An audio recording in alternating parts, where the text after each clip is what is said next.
Hey y'all, it's Betsy from Cuttin Corners Vinyl. And over here, I like to focus on all things vinyl, sublimation, and screen printing. I don't focus on perfection because without mistakes, how else are you supposed to learn anything? I have over 15 years of professional experience, if you like to call it that. So you might see things done a little bit differently around here than what you're used to seeing them. I also have epilepsy. Words are extremely difficult for me right now. Extremely difficult. Also, during the tutorial process, I might forget to talk about a step, or I might edit out the wrong thing or leave in something I meant to take out. So please, please be forgiving. I am extremely honest about affiliate links and also items that are sent to me. So if that sounds like something you're into, then stay a while and think about joining the Cuttin Corners family. If not, then buzz on, because my honeybees have a real sting to them. So, today we're having a screen print tutorial. I love doing screen print. I had a big shop, closed it down due to health issues, so we're doing another one. Today we're going to focus on gradient screen printing.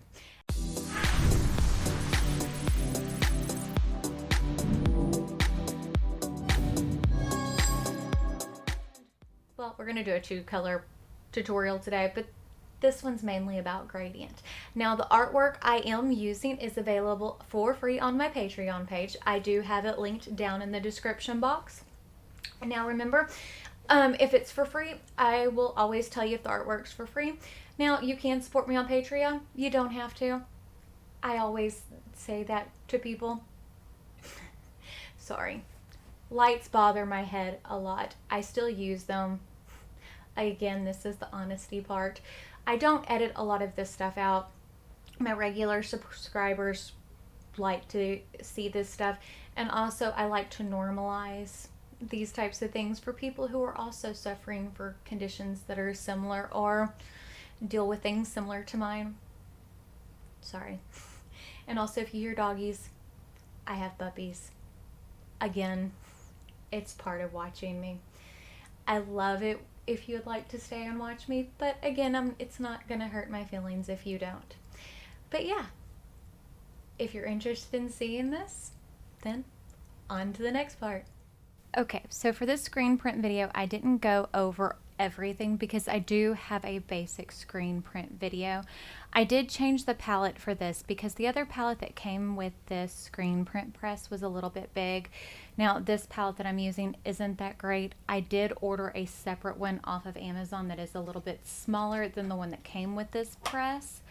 So that should be coming in soon. Now, the artwork that I use today is available on my Patreon page. It is free because it is an acceptance artwork. This is for Autism Acceptance Month. You know, my son Caden has autism, so this is something that is very near and dear to my heart. Again, I didn't include the boxes around this because it does depend on how you are setting your artwork up.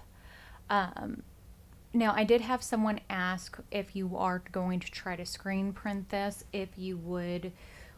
why wouldn't you want to put your vinyl? And this is Specialty Materials, the PSV craft vinyl. I typically only use Specialty Materials. I order from them all the time. I love their vinyl, and it's just easier on me to order from one place and not many others, and it's great quality vinyl. I'm showing you the design, kind of how it's laid out, but why I would stick the vinyl, one, on the inside of the screen and not the outside. One, the less ink you have to clean up, the better. Two, the vinyl's sticky. If you stuck it on the outside, you're going to have that ink stick to it. You're going to make a bigger mess. It's just easier to do it this way. It's harder in the beginning, but it's easier in the long run. Again, you're going to want to make sure all your edges are taped. That way you don't have to worry about the ink going anywhere else on your shirt except for where you want it to go. Now, I don't show you putting all the colors on here. This is ink that I have pre-mixed. I did go ahead and order some of the Speedball inks off of Amazon because they're easier to get a hold of for everyday people. So that's what I'm going, once they all come in, that's what I'm going to be using. Now, I did kind of clean up along the way with my epilepsy and stuff like that. I didn't want to forget to clean something up, so I only show putting down some of the colors. If not, it would have taken forever to do this because, as I said, with my brain not wanting to function, that's just how I am. And I do tape off from edge to edge. And I show in my other screen print video how to set the whole job up. Now, the press that I have is a one color, one station press. But the way that I have set up this job, you can take and change out your screen and leave your shirt on there if you're wanting to do multiple colors. And if that's something you're interested in doing, if you have multiple palettes, you can change out your palette and do multiple shirts. Now, I have my HTV Ront heat press over there. Now, that is kind of how and you'll see me do this. I sped that part way up is how I dried the colors in between, which that's great for doing. But I don't have a lot of strength right now, so I sped that part way up. And I'm not going to show drying it on the heat press this time at the end, but again, I did show that in the first video because a lot of these steps are the same each and every time. It's just kind of how it goes. And for a lot of this stuff, this is a lot of colors. This was the full spectrum of the rainbow. This was 7 colors. So it was pink, red, orange, yellow, green, blue, and purple. So whenever you take them out of the jars, they can be a little thick, but once you get started printing, it's not so bad. And you want to go at an angle when you're printing. You don't want to go straight up and down. If you go straight up and down, you're going to get ink where it's going to put too much down on your shirt, and then it's going to look bad. I shouldn't have done my ink so straight across. I should have made it where it was almost more, where it had a little bit more gradient to it. If you look, my lines are almost a little too perfect. And if you look at the top of my heart, I'm missing a little bit of ink, so I'm going to turn my press back. I chose this press specifically for being able to do tutorials. This one hinges and it turns. Most screen print presses typically only, like, to do your screen up and down, it only hinges. And I wanted one that for at least a single press, it typically only hinges. I wanted one that I could take and hinge or turn. Now, because I am doing 2 colors, I do go ahead and remove the screen off of here so I can change it out. That's just the easiest way to do it, but I don't change the screen out. I take it off so I can dry the ink. Now, you can use a high-powered heat gun. I don't have a super high-powered heat gun because I don't want to burn myself. I am clumsy. My brain doesn't work. I also don't want the dogs to accidentally chew on something because they do. And it's just easier. Now, this does look like there's stuff on the shirt. It's not. The palette that I am using for this is off of one of the older presses that we have that was absolutely disgusting because we haven't used it in like 10 years. And the shirt itself, I'll show you pictures at the end, was beautiful. Now, I had that mini HTV Ront heat press set at 350 in the beginning, and then I turned it up to higher, and it's heavy. You can get what's called a flash unit that's on like a stand. Again, my office now is tiny. It's only about 10 foot by 10 foot. I don't want to take up a whole lot of space in my house. I already have so much of my space taken up in my house for all of the extra supplies. So now I'm going to load on the black layer. And this does take me a little bit more time to line up because, again, the palette underneath is not straight, so that does kind of mess with the perception.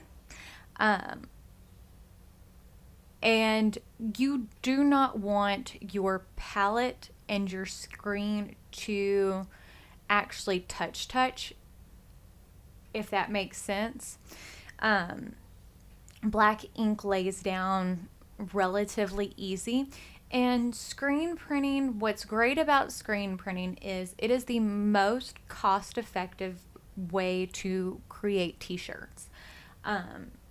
Now, do I recommend doing this process if you're doing 100 5-color shirts from home? Not on a 1-color, 1-station press. And that's what this is considered. If you're doing, 100 1-color shirts, this is fine.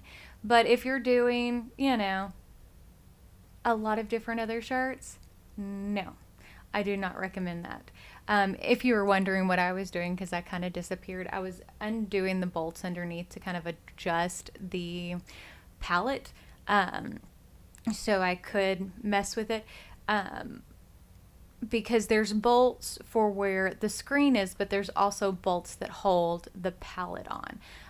Once I get the new palette, I can kind of show you, because it's kind of hard to show with that palette because, again, it's old and it doesn't adjust the correct way.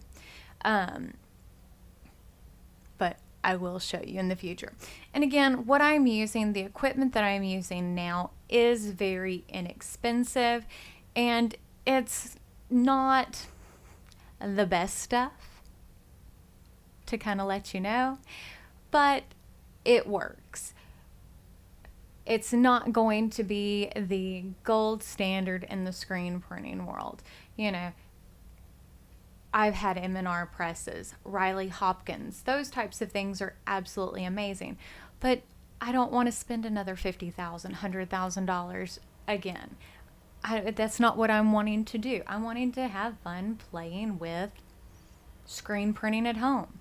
I want to do it every once in a while. I want to show y'all the basics of it. That's what I'm doing. So, a $200 press off of Amazon. Yes, that's fun, because that will show you the startup of it. I don't want to emulse screens at home. I don't want to have to deal with all the chemicals of it. But I can still explain to you how everything works. It's still the same process. Whenever people started screen printing, they didn't have $100,000 presses back then. But again, and one of the things you'll see is I am always kind of double checking what I am doing.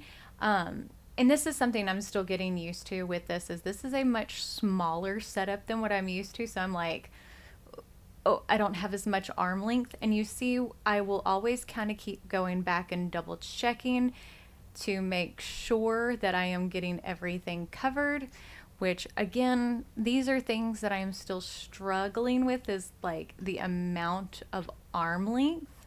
I did get a little heavy-handed with the black on this one compared to the last one I did, because I did kind of have to keep going back and was like, oh, there's not enough ink here, there's not enough ink there. So that part I'm not 100% happy with. But the more you screen print, the more you get used to how ink is supposed to lay down.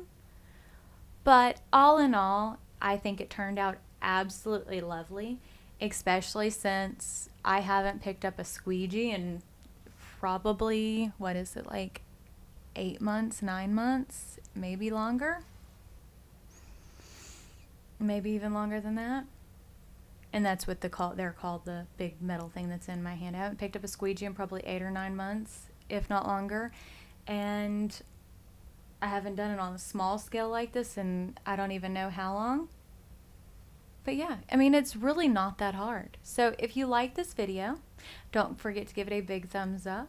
Don't forget to hit the subscribe button right down below. And I love you guys, and hopefully I will see y'all in my next one. So, bye!